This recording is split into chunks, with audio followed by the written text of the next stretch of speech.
பாருங்க, மனிதன் பிள்ளையோடு சந்தோஷமா இருக்கணும், மனைவியோடு சந்தோஷமா இருக்கணும் சொல்லிட்டு என்னென்ன காரியமே நம்ம மனுஷன் செய்யறோம். ஆனா மனிதனுக்கு நிம்மதியே இல்லை, சந்தோஷமே இல்லை.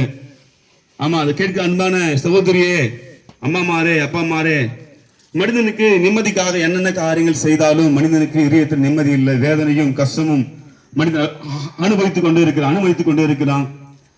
அது முடிவில்லாது. ஆனா இந்த மனிதன் படுகிற பாடையும் துக்கத்தையும் கஷ்டத்தையும் மாற்றும்படியா ஆண்டவராகிய இயேசு கிறிஸ்து பூமியில வந்தாரு. பாருங்க, இந்த பூமியில வாழ்ந்த ஜனங்கள், வாழுகிற ஜனங்கள், வாழப்படுற ஜனங்கள் எல்லாருக்காகவும் ஆண்டவராகிய இயேசு கிறிஸ்து இந்த பூமியில வந்து தன் ஜீவனை கொடுத்து அன்பை வெளிப்படுத்தினாருங்க. யாருன்னா சொல்ல முடியுமா அந்த பூமியில மனிதனுக்காக உயிர் கொடுத்தான்னு சொல்லிட்டு? பரிசுத்த வேதம் சொல்லுது, மனு குலத்தை மீட்கும்படியாய் ஆண்டவராகிய இயேசு கிறிஸ்து இந்த பூமியில வந்து கைக்குள்ள கால் ஆணை அடிக்கப்பட்டு விழால குத்தப்பட்டு முழுக்கடை ஈட்டி எல்லா ரத்தத்தை சிந்தி மறித்து 3ஆம் நாள் உயிரோடு இருக்காருங்க. அந்த அன்புள்ள தேவன் உங்களை தேடி வந்திருக்கிறார். என்னையான்னு சொல்லி கேக்குறீங்களா? நிச்சயமா சத்தியமா உங்களை தான் தேடி வந்திருக்கிற இயேசு. அவர் இயேசு நேசிக்கிற தெய்வங்க. ஆமா, மனிதனுடைய நேசலாம் அண்ணன் தம்பியா இருந்தாலும் அப்பா அம்மா இருந்தாலும் சில வேலையில மனதில் காயம் ஏற்படும் போது வெறுத்துருவோம். பிள்ளைங்க பண்ற தவறு நிமித்தமா, இல்ல உடன் பிறந்த சகோதர சொத்து மற்ற காரியங்கள் நிமித்தமா அன்பு தணிக்கி போடும், வெறுத்து போடும். ஆனா உலகத்திலே வெறுக்காத ஒரு நல்ல தெய்வம் யாருன்னா ஆண்டவராகிய இயேசு கிறிஸ்து. ஆமா, சலிக்காதுங்க. இயேசு சலிக்காதவர். அல்லேலூயா. அந்த தெய்வம் பாருங்க, ஏதோ சிலுவையில ரத்தம் சிந்தனை சொல்லி நம்ம சாதாவா நினைக்கிறோம். அநேகருக்கு தெரியும், அந்த உலகம் முழுவதும் அநேகருக்கு தெரியும் இயேசு கிறிஸ்து அடிக்கப்பட்ட நொறுக்கப்பட்ட அவர் என்ன வேதனை அனுபவித்தார் தெரியுங்களா? எந்த மனிதனும் சாபத்தோடு, பாவத்தோடு, அக்கிரமத்தோடு மனிதன் வாழும் மண்ணோடு மண் போகக்கூடாது என்பதற்காக ஆண்டவராகிய தெய்வம் இயேசு பூமியில் வந்தாரு. பாருங்க, ஒரு மனிதன் பாவம் செய்த கண்டிப்பா தண்டனை உண்டுங்க. அது யாரா இருந்தாலும் எவரா இருந்தாலும் பாவம் செய்கிற மனிதனுக்கு கண்டிப்பா தண்டனை உண்டு. அக்கிரமம் செய்யற, அநியாயம் செய்யற, மிருகம் செய்யற எல்லாருக்கும் தண்டனை உண்டு. ஆனால் அந்த தண்டனை இயேசு ஏற்றுக்கொண்டாரு. பாருங்க, நாங்க சொல்லிக் கொண்டிருக்கிற மெய்தேவமாகிய ஆண்டவராகிய இயேசு கிறிஸ்து மனிதன் செய்ய எல்லா தவறுகளையும் அவர் ஏற்றுக்கொண்டாருங்க. நான் செய்த அக்கிரமத்தை அருவருப்பில் ஆண்டவராகிய இயேசு கிறிஸ்து ஏற்றுக்கொண்டு சிலுவையில் நமக்காக மரித்து உண்டான உயிரோடு இருந்துட்டாருங்க. அந்த தெய்வம் நம்மளை தேடி வந்திருக்கிறார். நீங்க ஒன்னா செக் பண்ணி பாருங்க. இதை கேட்கிற சத்தத்துக்கு அன்பான உறவினர் சொந்தங்களே, என் தாய்மாரே, நீ செக் பண்ணி பாருங்க. இந்த ராத்திரி வேளை இயேசு கூப்பிட்டு பாருங்க.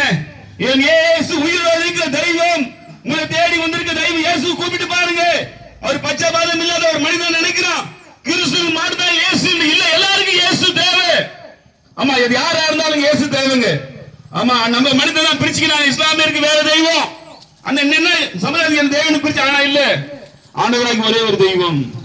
அவர் தான் முழு உலகத்துக்காக எல்லா பாஷைகளிலும், எல்லா மொழியிலும் வாழி, எல்லா தேசத்திலும் வாழி, எல்லா நாடுகளிலும் வாழி, எல்லா ஜனங்களுக்காக ஒரே ஒரு தெய்வம் உயிர் கொடுத்தாருங்க. அவர் தான் இயேசு.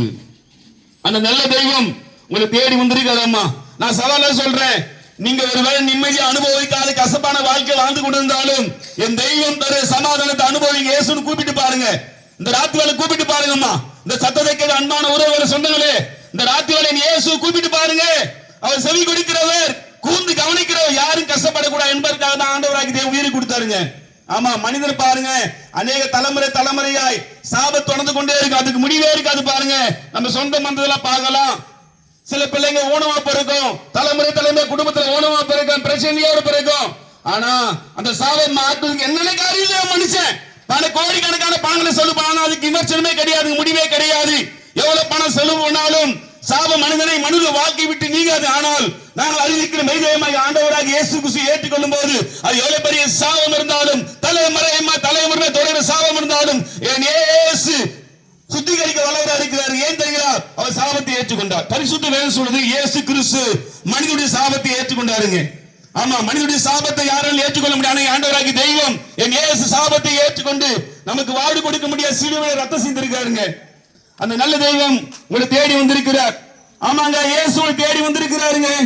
அம்மா, அக்கா, இயேசு உங்களை தேடி வந்திருக்காரு. அக்கா, ஆமா, என் தெய்வம் உங்களை தேடி வந்திருக்கிறார். உங்களுக்குள்ள வாடும்படியாய், உங்களுக்கு மகிழ்ச்சியான வாழ்க்கை தரும்படியாய் ஐயா இயேசு உங்களை தேடி வந்திருக்கிறார். ஆமாங்க, இயேசு தேடி வந்திருக்கிறார். இயேசு விட்டு விடாதீங்க. எல்லா மனிதனுக்கும் இயேசு தேவைங்க. இந்த பூமியில வாடும்போது என் தெய்வத்தை ஆண்டவராக இயேசு கிறிஸ்து ஏற்றுக்கொள்ளும் போது ஆமென்.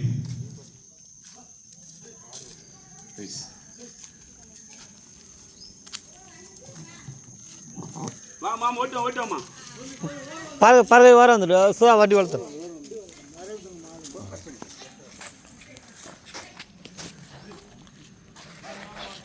வண்டி கொஞ்சம் வருது